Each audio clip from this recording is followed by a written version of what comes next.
Los derechos y valores necesarios a la persona humana ocupan un puesto importante en la problemática contemporánea. El derecho a la vida y a la muerte son temas de objeto de debate. Por un lado, se reclama el derecho a la vida de todo ser humano desde el momento de la concepción hasta que la muerte sobrevenga de manera natural. Y por otro, se pretende que el decidir cuándo y cómo morir son un derecho ejercitable sin interferencias morales, éticas, políticas, religiosas o legales. Complicado y polémico. Se torna a decidir en un contexto religioso. Pero, ¿hasta dónde se debe llegar para prolongar la vida o evitar la muerte? Bajo ciertas condiciones, la eutanasia pasiva, es decir, el retiro de recursos médicos al paciente desahuciado, es aceptado cuando el proceso de muerte es irreversible y las consecuencias de prolongar la existencia del enfermo causan a él, a la familia o a la comunidad más daños que beneficios. Que los tratamientos son muy dolorosos y a veces que ellos ya no quieren nada y por eso nada más se les da como que para controlarles el dolor. Si un paciente cuesta trabajo traerlo, subirlo a un automóvil y nosotros le damos citas diario, pues no, mejor lo vemos un solo día, todo lo que podamos y le evitamos molestias. Y está la otra parte económica, que es muy importante. El deterioro físico va acompañado de una mayor atención, mayores requerimientos y mayor necesidad económica, que también eso afecta anímicamente, afecta a toda la familia. De acuerdo con la tradición judía, las cuestiones sagradas de la vida toman prioridad sobre los valores humanos. En consecuencia, se hace todo lo posible para sostener la vida, siempre y cuando exista la posibilidad de restablecerla. Pero la medicina moderna ha creado el problema de no saber si en ciertos casos se está prolongando la vida o solo se entorpece el proceso de muerte inevitable. Si una terapia es inefectiva para conservar la vida, está permitido suspender dicho tratamiento, aunque sobrevenga la muerte. Los cuidados mínimos, ¿sí?, es cuando el paciente ya está en agonía. Y ahí, pues, por más que le queramos dar un tratamiento u otro, pues no va a ser posible. Lo único que vamos a hacer es prolongarle un estado en el que el paciente está sufriendo, ¿sí? Nosotros no podemos detenerle el tratamiento, pero sí por lo menos dejar de dar medicamentos que son inútiles, ¿sí? Y entonces cuando uno dice, entonces está dando manejo mínimo, ¿sí?, lo mínimo que él requiere, pero no vamos a dar otros medicamentos que le van a prolongar esa agonía y van a reducir más su calidad de vida. Tanto para los cristianos como para los judíos, el uso de medicinas adecuadas para aliviar el dolor es permitido, aunque de ello se deriven, como efectos secundarios, entorpecimiento, una menor calidad de vida o acortar el tiempo de vida del paciente. Más que nada es para que lleven una mejor calidad de vida mientras llega la muerte. En efecto, está claro que la muerte no es querida o buscada de ningún modo, pero la complejidad de las situaciones puede ser tal que haga surgir dudas sobre el modo de aplicar los principios de la moral o de la misma religión. Entonces, tomar decisiones corresponderá en último análisis a la conciencia del paciente o de las personas calificadas para hablar en su nombre o incluso los médicos que lo atienden. Cualesquiera que sean los motivos y los medios, la eutanasia directa o activa, que consiste en poner fin a las vidas de las personas disminuidas, enfermas o moribundas, es moralmente inaceptable. Las decisiones deben ser tomadas por el paciente, si para ello tiene competencia y capacidad, o si no, por los que tienen los derechos legales, respetando siempre la voluntad razonable y los intereses legítimos del paciente.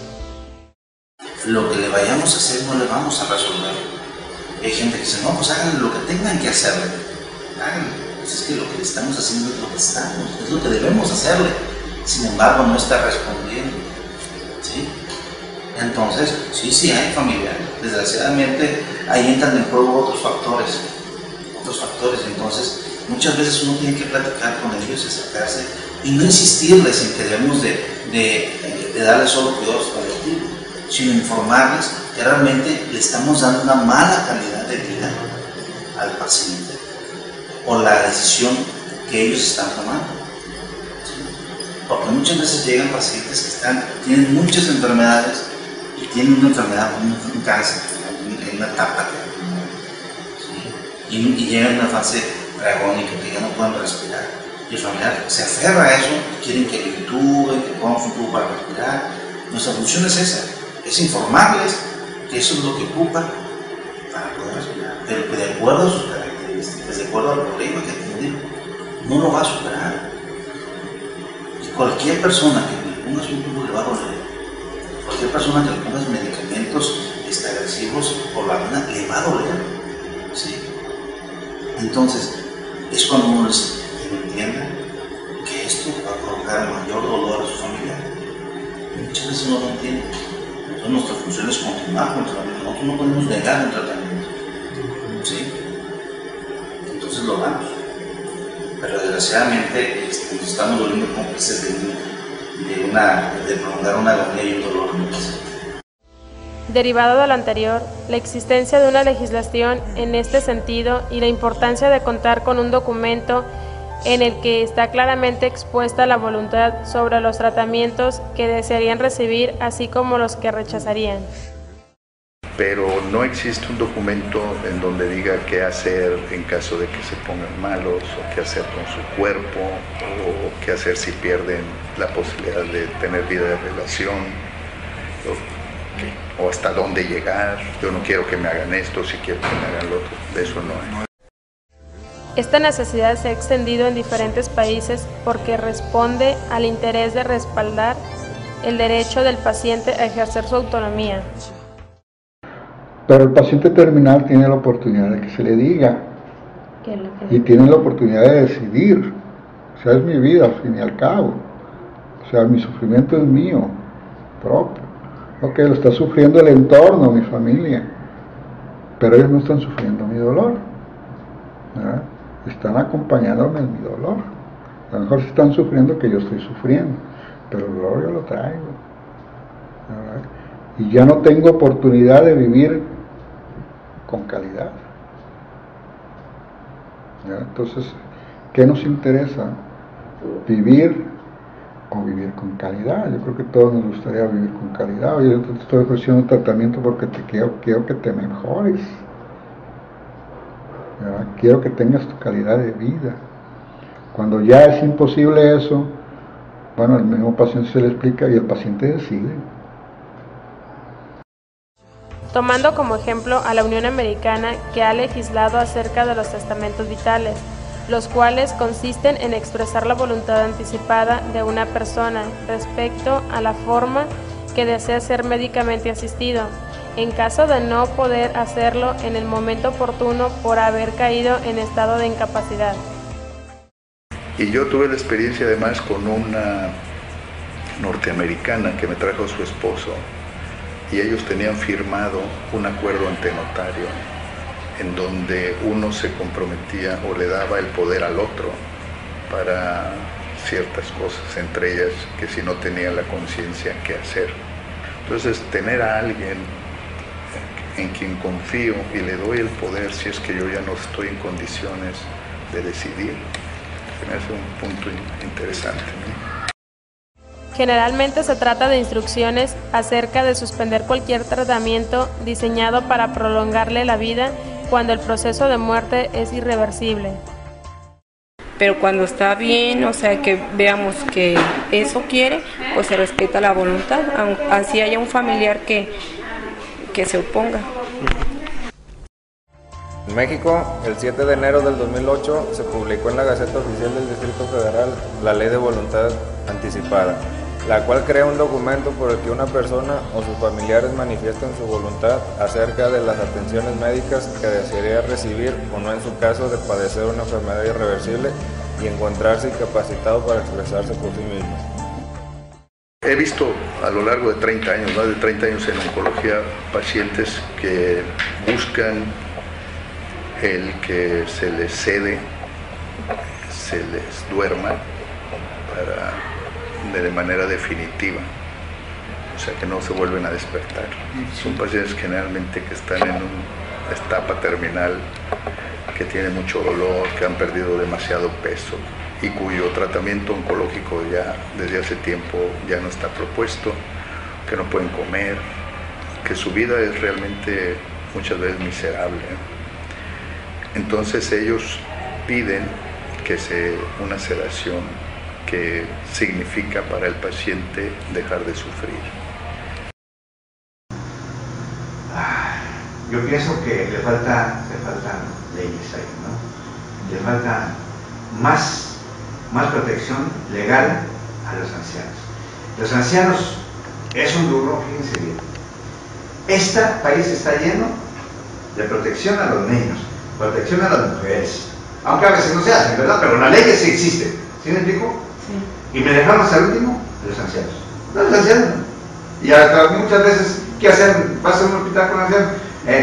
Este ancianito ya lleva 3 días, te va a morir, ¿sí? Ya está agotando el oxígeno en este mundo. La falta de cultura médica, ¿sí? Tenemos que fomentar las leyes, hacerlas más compactas y divulgarlas para que los sistemas médicos, ¿sí?, sepan que tanto tiene derecho el niño a vivir como el anciano, con calidad. ¿Sí? Que es importante. La calidad es importante. La edad no es excluyente de la calidad. ¿Sí? Considero yo que tendrían que exactamente que hacer ustedes los nuevos, ¿sí?, poner a analizar, ¿sí?, y hacer tesis, ¿sí?, o hacer estudios, cómo pueden hacer y proteger más al anciano, porque este mundo se está llenando más de ancianos que necesitan protección, no que les hagan ver a las personas que no tener un anciano es tener un desecho en casa. ¿Sí me explico?